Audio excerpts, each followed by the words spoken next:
Ouattara Soma nous écrit et nous dit « Pas de progrès dans mes affaires ». C'est une situation récurrente. À un moment donné, les choses sont un peu coincées. Je pense qu'il y a plusieurs approches. Je vais partager la mienne avec vous, enfin, plusieurs pans de la mienne, et les membres de la communauté pourront également en commentaire donner des conseils et des avis. Ce n'est pas assez précis pour qu'on aille dans un sens ou dans un autre avec des détails, parce que pas de progrès. S'il y avait eu un peu plus d'éléments contextuels, on aurait eu une réponse plus spécifique. Tout de même, on peut tout de même envisager quelques pistes, d'accord? Et ça commence déjà par un audit. Moi, je dis toujours, quand quelque chose ne va pas bien, il faut se demander pourquoi ça ne va pas. On ne saute pas comme ça, d'accord, pieds joints pour dire je vais faire ceci, je vais faire cela. Parfois, quand on est paniqué, on se dit tiens, cette activité ne marche plus trop. J'ai vu que mon cousin, il vient finalement de rajouter telle section à son business, ou alors il s'est lancé dans telle autre activité parallèle, on va faire pareil. Ça ne se passe pas ainsi. Vous ne connaissez pas le contexte dans lequel l'autre a décidé de lancer une activité ou de se repositionner ou de fermer une entreprise et d'en ouvrir une autre. Vous ne le savez pas. Donc, faites déjà votre propre audit à votre niveau. L'audit, c'est simple. Vous pouvez faire appel à des professionnels quand, par exemple, c'est au niveau financier qu'il y a des problèmes, un outil comptable, un outil organisationnel, parce qu'il y a peut-être une structuration au niveau du personnel qui n'est pas optimale, tout ça. Mais avant ça, vous faites votre audit vous-même. Vous vous asseyez. Si vous êtes seul, vous prenez une feuille, vous faites un brainstorming. Bon, là, c'est plus vraiment un brainstorming, vous êtes seul.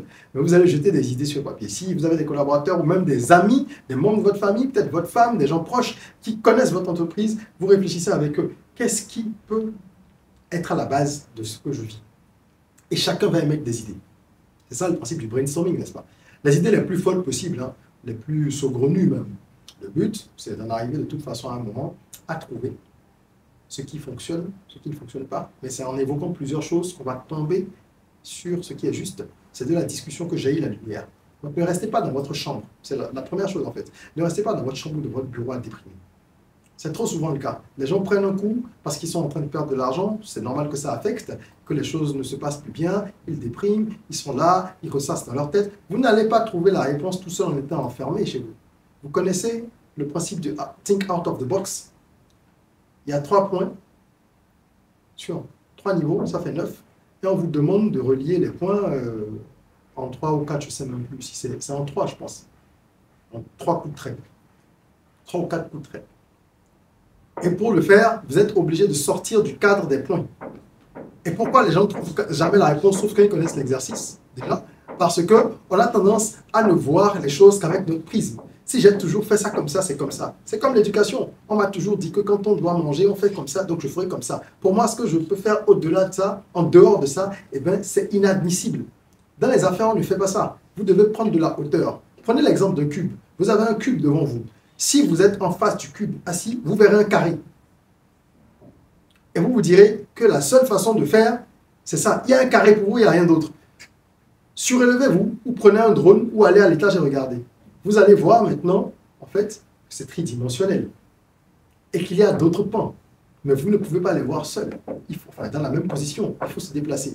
Donc, prenez de la hauteur. Et pour ça, parfois, on a besoin de conseils. On a besoin de personnes autour de soi qui peuvent nous donner leur avis. C'est pour ça qu'on parle de perspective, l'angle dans lequel on regarde.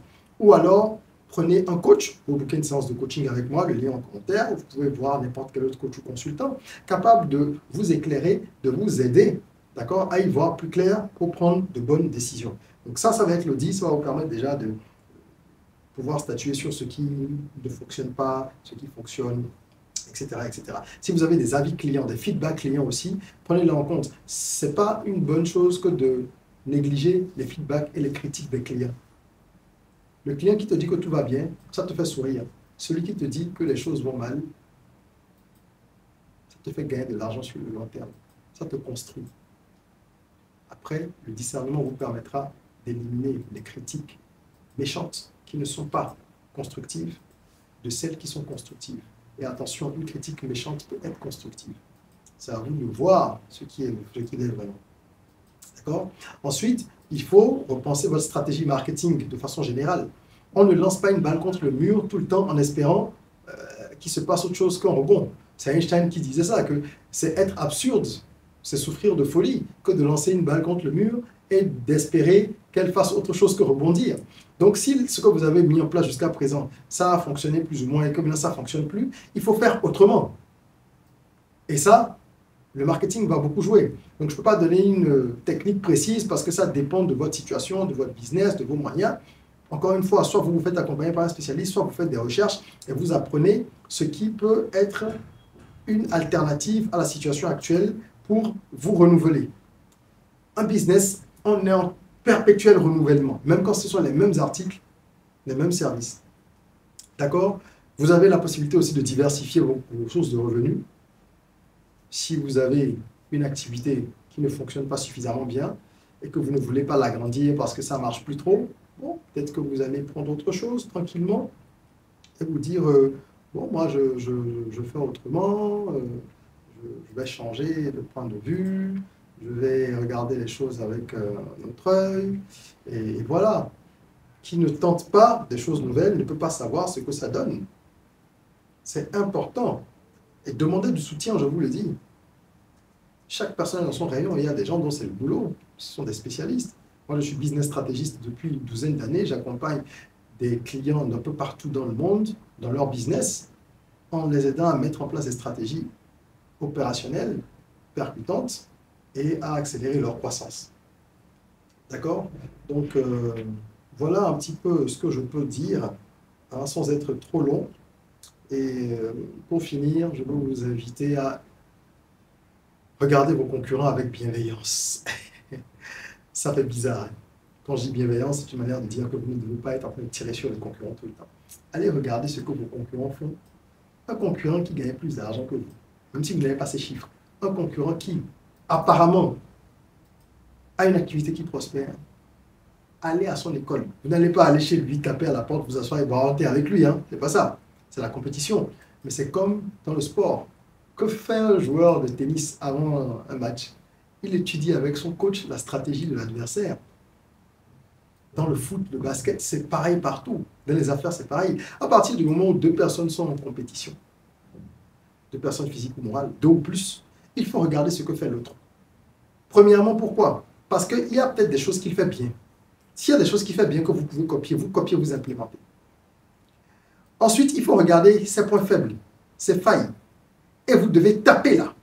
Si vous avez un client, par exemple, qui a de bons prix, de meilleurs prix que vous, il vend des chaussures, les mêmes que vous, mais à un meilleur prix, et il vous a arraché une partie de votre clientèle, mais que c'est quelqu'un qui a une très mauvaise réputation en matière de service client. Quand les gens viennent dans sa boutique, il est toujours désagréable, il ne s'occupe pas bien de leurs requêtes. Vous, gardez vos prix, mais travaillez sur votre service client. Mettez ça en avant de votre communication. Chouchoutez les clients chez vous. Faites-leur des petites attentions. Vous verrez que certains viendront chez vous, même si c'est plus cher. Dans ce même monde, il y a des produits qu'on achète à 100 $ et qu'on achète à 1000, 2000 $ parce qu'il y a une marque dessus. Vous pensez que la marque, c'est quoi? Il y a des tenues qui sont aussi belles qu'un vêtement Balenciaga ou Chanel ou je ne sais pas quoi. Ça va être le même modèle. D'ailleurs, quand vous voyez la contrefaçon, c'est le même modèle, non? Seulement qu'on vous dirait que ce n'est pas original. Pourquoi les gens vont acheter l'original? Ils achètent une marque, ils achètent un état d'esprit, ils achètent un lifestyle, ils achètent une expérience client. Donc, regardez où est-ce que vous pouvez appuyer, d'accord, pour faire changer les choses. Et comme j'ai dit, s'il faut se diversifier ou créer de nouvelles sources de revenus, il faut l'envisager aussi parfois. Parfois, il y a des activités aussi qu'il faut cesser. Il faut avoir parfois le courage de le faire. Lorsqu'on a bien audité, il ne faut pas arrêter parce qu'on est découragé. Il faut arrêter même si on est découragé, mais après avoir surtout analysé les choses et être convaincu que, en fait, oui, ce n'est plus bon, je laisse tomber. Donc, il faut être honnête avec soi sur tous les temps. Voilà, j'espère que ce sera très utile pour notre ami qui a posé la question. Watara Soma, et beaucoup de courage. Je te souhaite prospérité, prospérité et gros cash, comme on dit. Merci d'avoir suivi cette vidéo. Merci à vous de laisser en commentaire également vos conseils pour notre ami. En attendant qu'on se retrouve pour une autre vidéo, prenez soin de vous, de votre corps, mais aussi et surtout de votre mind. Rêvons, osons, créons, soyons